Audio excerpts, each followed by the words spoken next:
There's a certain silence that lives in the bathroom, a quiet place where we begin our mornings.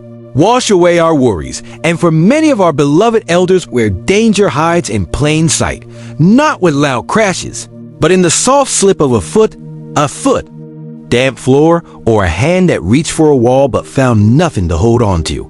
No one ever thinks they'll fall, especially not in their own home, but every year, thousands of older adults doofing alone, often in the one room meant for comfort and care. This isn't a story meant to frighten. It's a reminder that dignity doesn't just mean independence, but safety too. Today, we gently open the door to a quiet conversation. Why do our elders fall? In the bathroom? And more importantly, what can we all do to prevent it? Number 1. Behind the ears. Let's begin our gentle journey through the little corners of the body, places we often forget, but that quietly whisper for our care. And the first of these places is behind the ears. It may sound trivial, even amusing, but hear me out. That soft patch of skin behind your ears is a hidden pocket of warmth, a little haven where sweat oil and bacteria gather more often than we realize, especially as we age and become less active. Doctors have long noted that neglecting this area can lead to subtle infections, unpleasant odors, and, in some cases, skin irritation that spreads slowly without us noticing. But it's not just about hygiene, it's about dignity. Imagine sitting with your grandchildren or sharing a laugh with an old friend, knowing that your body has been treated with the quiet respect it deserves. Seniors who've made it into their 90s often say the same thing. Take care of the small things, and the big things follow. Cleaning behind your ears every day is like making a silent promise to yourself that you're still present, still deserving of good health, still capable of loving care. It takes less than a minute, yet it sends a powerful message to your body. I haven't forgotten you. So next time you're washing your face, pause for a breath, reach behind the ears, and give them the kindness they rarely receive. Your future self 5, 10, 20 years from now might just thank you for that tiny act of attention. And now, let's move to the next forgotten area, one that's even closer to your heart. Number 2. The belly button, navel, the forgotten center of the body. Now then, let's talk about a body part that most of us haven't given much thought to since the day we were born. Yes, the belly button. Strange, isn't it? That tiny hollow in the center of our torso was once our very lifeline, our first connection to nourishment, warmth, and life itself. And yet now, it often goes completely ignored, hidden beneath layers of clothing, gently folding skin and time. But here's the truth. Dear friends, your belly button is more than just a souvenir from the womb. It's a warm, damp little nook perfect for collecting sweat, lint, dead skin cells, and bacteria. Some studies have found over 60 different types of microbes living in the average navel.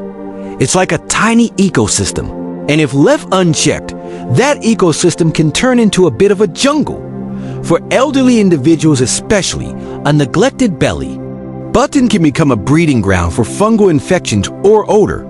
The skin around it can darken, become irritated, and in rare cases, even lead to small abscesses, silent but uncomfortable guests that no one invited. But here's the good news. It's incredibly easy to care for. A gentle clean each day with a damp cloth or cotton bud, followed by a soft pad dry, is all it takes.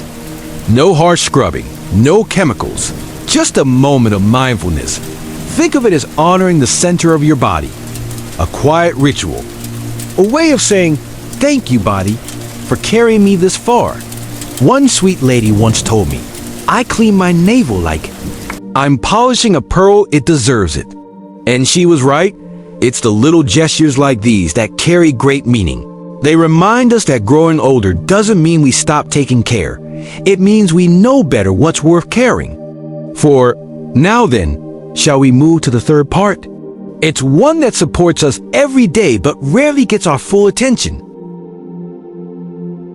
If this video brought a smile to your face or warmed your heart, don't forget to tap the like button. Number 3. Between the toes, the silent space where trouble grows. Alright, dear friends, let's take a little journey downward right to the very foundations of our body. Our feet. Now, I know what you might be thinking. My feet aren't exactly the most glamorous part of me. And that's perfectly true. But oh, how they've served you. Decades of walking, balancing, tiptoeing, dancing, pacing, standing in queues, and carrying the whole weight of your life, and tucked quietly. Between those noble toes lies one of the most neglected spots in the human body. You see, the spaces between our toes are warm dark, and often damp, especially if you wear socks or closed shoes all day. It's the perfect environment for bacteria and fungi to throw a little party of their own. And they do. That's why so many seniors suffer from athlete's foot, cracked skin, or even fungal nail infections, all starting from these quiet little gaps. Doctors often say the same thing. Clean between the toes like your independence depends on it. Because for many elderly individuals, an untreated foot infection can lead to balance issues, reduced mobility, and sadly, even hospitalization in some cases. But don't worry, it's not about scrubbing until you ache. Just a gentle wash, making sure to separate each toe and pat everything completely dry afterwards. That last part, drying, is the real key. Fungi adore moisture the way we adore a warm cup of tea. And here's a lovely habit to try. When you clean between your toes, whisper a little thanks to your feet for all the places they've taken you, for all the steps you've walked in love, in work, in hope. Because caring for your feet, and especially between the toes, isn't just about hygiene. It's about movement, freedom, the ability to walk to the window, to the garden, to the kitchen for your morning toast on your own. So don't let those tiny gaps become big problems. Treat them like treasured parts of the story that is you. Now, then, shall we continue?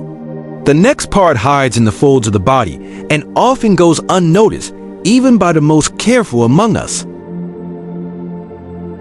Number 4. Under the breast, where warmth lives and so can irritation. Now, dear friends, let's talk about a part of the body that's often skipped in conversation, but never skipped by time. Under the breast. Whether you're a woman, a gentleman with a fuller chest, or simply someone with gentle folds of skin from the passing years, this area matters more than you might think. It's a space where warmth gathers, where fabric rests, and where skin touches skin. And that, lovely as it sounds, creates a perfect little hideaway for moisture, bacteria, and friction. The result? Sometimes it's nothing more than a mild rash. Other times, it turns into redness, itching, or even fungal infections that sting and persist. Many older women, especially those with reduced mobility, find it difficult to clean under the breasts regularly. And yet, doctors say this area can be just as important as the face or hands when it comes to preventing infection. But here's the gentle truth. This isn't just about avoiding a rash. It's about how you feel in your own skin. You deserve to feel fresh, comfortable, at ease in your body, no matter what shape it has become. One elderly woman once told me, with a wink, "Under my breast is where my confidence lies. If it's dry and happy, so am I. A soft cloth, warm water, and a tender hand are all it takes." Some people use a bit of talcum-free powder afterwards. Others simply make sure the skin is fully dry and the bra, if worn, is clean and breathable.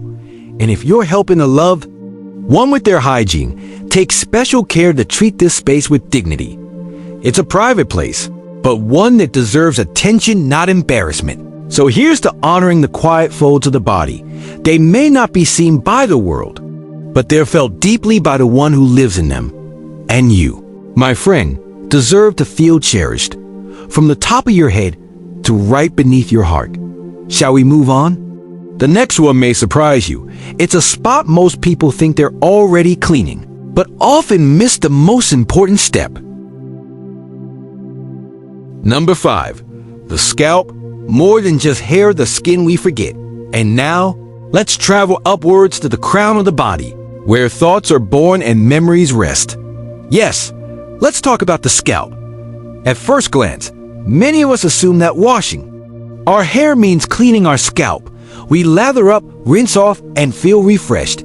But what if I told you that most of us miss the most important part? You see, the scalp isn't just a patch of skin hidden under hair. It's alive with blood vessels, nerves, and tiny pores.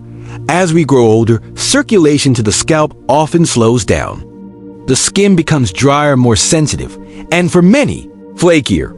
And if it's not gently but thoroughly cleaned, dead skin, oil, and even residue from shampoos can build up, leading to irritation, itching, and in some cases, infections. Some seniors struggle with scalp care because their arms don't quite reach the way they used to, or because they've lost some hair and think it no longer matters. But let me say this clearly, your scalp always matters. Clean scalp encourages better circulation. It helps regulate temperature. It can even influence how alert or relaxed you feel. And there's something else of truth that's more emotional than medical. When you massage your scalp, even briefly, you're reminding your head that it's not just a vessel of thought, but a living part of you that deserves kindness. One elderly gentleman I once met in Cornwall told me, "Every time I wash my scalp slowly, I feel like I'm comforting the boy I used to be, the one with wild hair and wild dreams." I never forgot that. So next time you bathe, don't rush through it. Take a few extra seconds. Use your fingertips, not just to scrub, but to connect.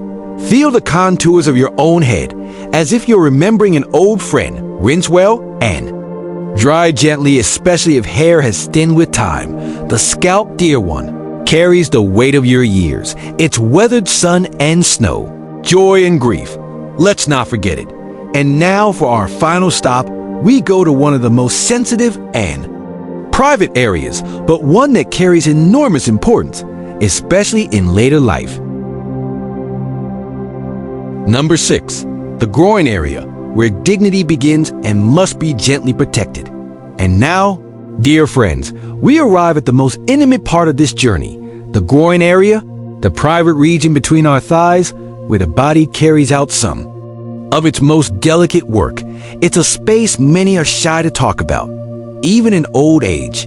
Modesty lives on, and rightly so. But privacy should never mean neglect.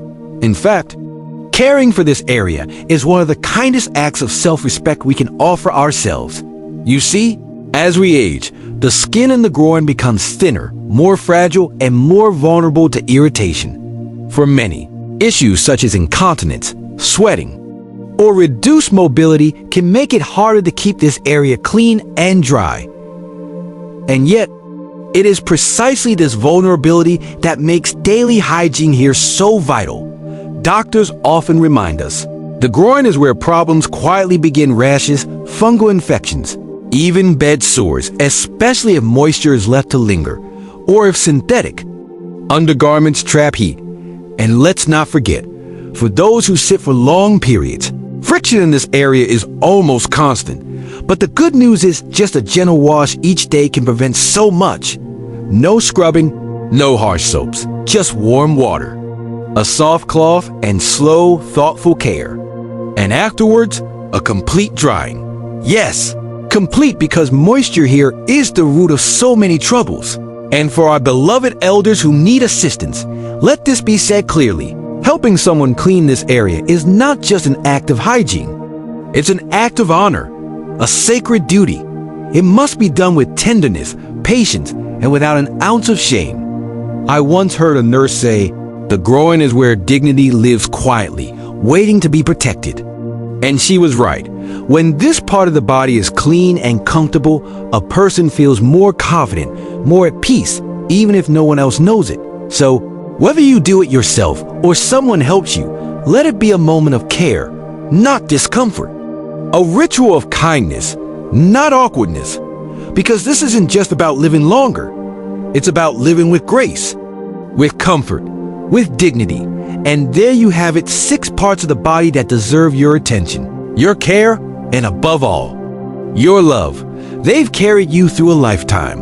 Now, let them feel how much they matter. If you've stayed with us until now, thank you. This journey through the quiet signs of life's final season is not an easy one, but it's one filled with meaning, with grace, and above all, with love. Recognizing these gentle shifts doesn't mean we give up hope. It means we begin to walk with even more care, with deeper presence, and with a heart wide enough to hold both joy and sorrow. For many of us, these signs are not just theory, they're real. They are parents we're caring for, grandparents we miss, or elders we wish we had more time with.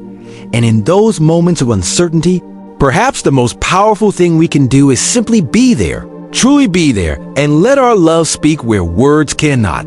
So if this video has touched you, brought clarity, or reminded you of someone you hold dear, we gently invite you to support this message of compassion. Please like this video if it resonated with you. Leave a comment if you have a story or reflection to share. We read every one. With care, subscribe to our channel for more heartfelt content about aging, care, and connection. And most of all, share this video with someone who might need it today. Thank you for your time, your presence, and the quiet love you carry into the lives of others. Until next time, take gentle care, and may we all grow older with dignity, surrounded by hearts that see us fully right to the end.